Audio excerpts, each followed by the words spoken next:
पता नहीं किस जन्म की दुश्मनी निकाल रही हैं मुझसे। इतनी सुकुमार बनकर बैठी रहती हैं जैसे मेरे आने से पहले 8-10 नौकर चाकर आगे पीछे घूमते रहते थे। थोड़ा बहुत हाथ पैर हिलाने से कौन सा शरीर घिस जाएगा इनका। सब कुछ मेरे भरोसे छोड़कर बैठ जाती हैं।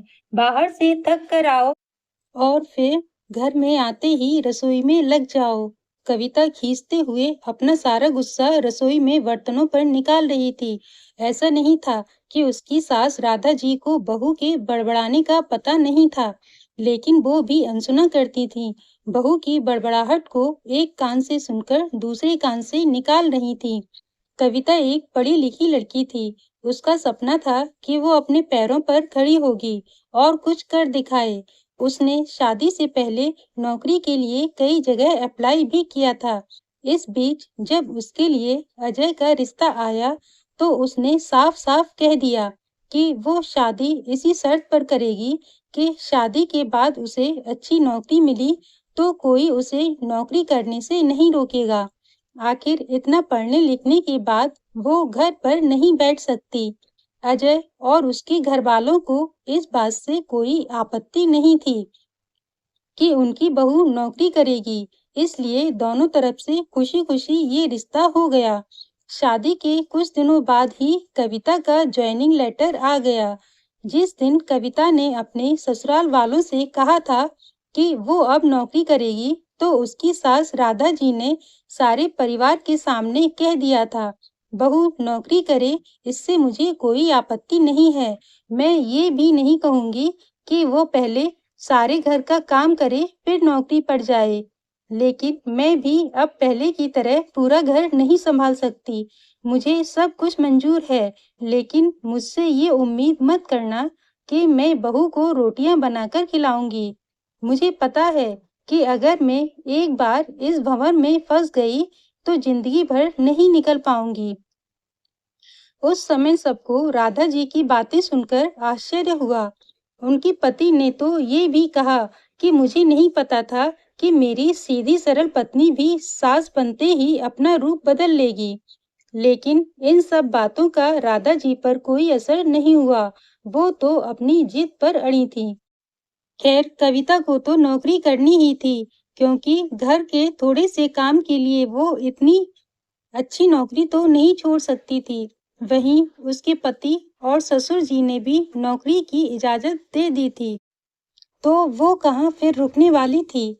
इस समस्या का ये हल निकाला गया कि घर के कामों के लिए एक कामवाली और खाना बनाने के लिए कुक रख ली जाए। खाना बनाने वाली सुबह और शाम का खाना बनाकर चली जाती। कविता का काम था ऑफिस से आकर बस खाना परोसना। यूं ही दिन निकल रहे थे। कविता की शादी को 3 साल हो चुके थे। अब तो कविता और बाकी सब घर वालों को इस रूटीन की आदत हो गई थी, लेकिन मुश्किल तो तब होती थी जब कभी खाना बनाने वाली छुट्टी ले लेती थी। ऐसा ही कुछ 2 दिनों से हो रहा था, जिस कारण से कविता खींची हुई थी। ऑफिस से आकर रोटियां बनाना उसे बहुत बड़ा बोझ लगता था। वैसे तो राधा जी इन दिनों में सब्जियां काट कर बना देती थी, लेकिन बहू के ऑफिस से आने के बाद रसोई में झांकती भी नहीं थी। उस समय कविता को अपनी बैठी हुई सास बहुत चुभती थी। वो बड़बड़ाती रहती और रोटियां बनाती रहती। बाद में अपनी माँ से फोन पर भर भर कर शिकायत करती, जिसके बाद उसे थोड़ा सा सुकून मिलता था। कुछ दिनों बाद कविता के भाई की शादी भी तय हो गई। कविता की होने वाली भाभी भी नौकरी करती थी। कविता की माँ ने सगाई के वक्त ही खुश होते हुए गर्व से कह दिया, भाई मैं तो और सासों की तरह नहीं हूँ, जो बहू के आने पर हाथ धरकर बैठ जाऊं। जब अभी तक पूरा घर संभाल रही थी, तो अब क्यों नहीं? मेरी बहू को मेरी तरफ से पूरी छूट रहेगी। जब एक माँ अपने बच्चों को रोटियां बनाकर खिला सकती है, तो बहू को क्यों नहीं खिला सकती?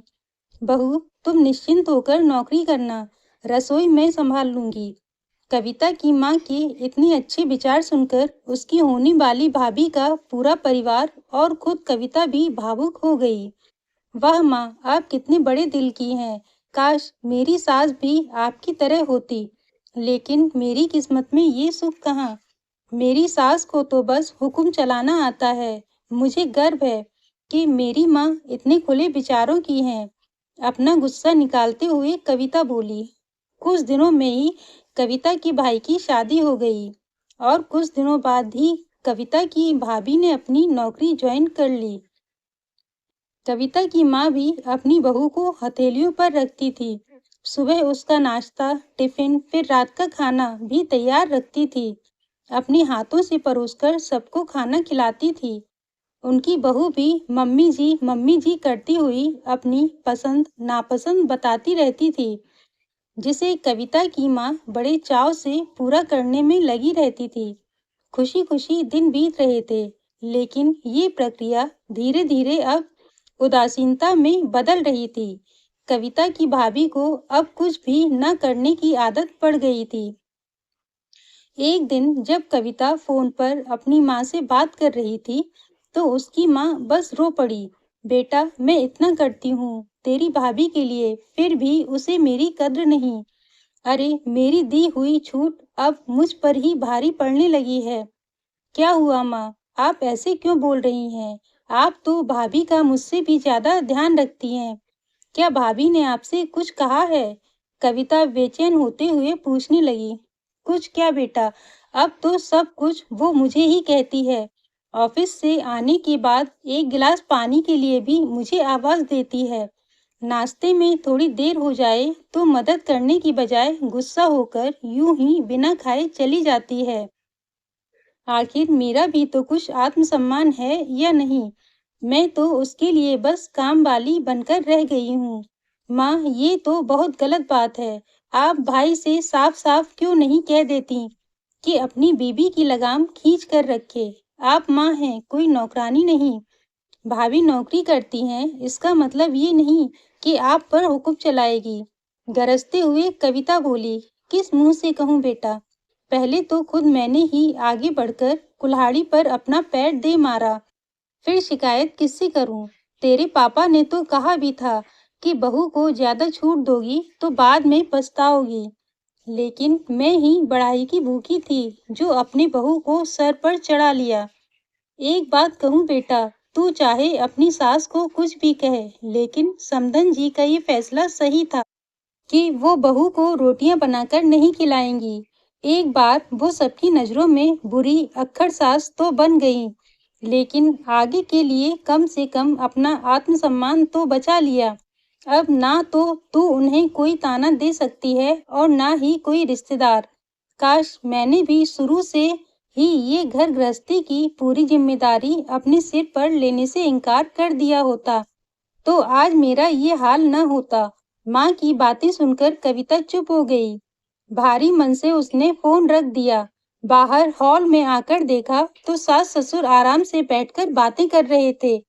बातें करते करते उसकी सास अपने नाखूनों पर नेल पेंट लगा रही थी, जिसे देखकर ससुर जी उन्हें चिढ़ा रहे थे। अब बुढ़ापे में ये फैशन करके किसे दिखाओगी? मेरी नजर तो कमजोर हो गई है, किसी को नहीं दिखाना मुझे। मैं तो अपनी खुशी के लिए लगाती हूँ। सारी उम्र तो घर गृहस्थी में उलझी रही, अब आराम का समय आया है तो अपने शौक तो पूरे कर लूं।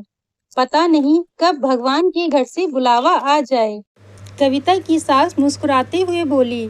पता नहीं आज क्यों कविता अपनी सास की बातें सुनकर चिढ़ नहीं रही थी, बल्कि वो भी मुस्कुरा उठी। सही तो कह रही हैं मम्मी जी, एक गृहिणी को अपने लिए समय ही कब मिलता है। पहले अपने बच्चों को पाल पोस कर बड़ा करो, फिर कामकाजी बहू आ जाए तो उसे और उसके बच्चों को संभालो। काश मेरी माँ ने भी मेरी सास की तरह पहले ही कह दिया होता कि बहू को रोटियां बनाकर नहीं खिला सकती। दोस्तों, आपको मेरी कहानी अच्छी लगी हो तो प्लीज़ मेरे वीडियो को लाइक और चैनल को सब्सक्राइब जरूर कीजिए, जिससे मैं आपके लिए इसी तरह अच्छी और रोचक कहानियाँ लेकर आती रहूं। Thank you.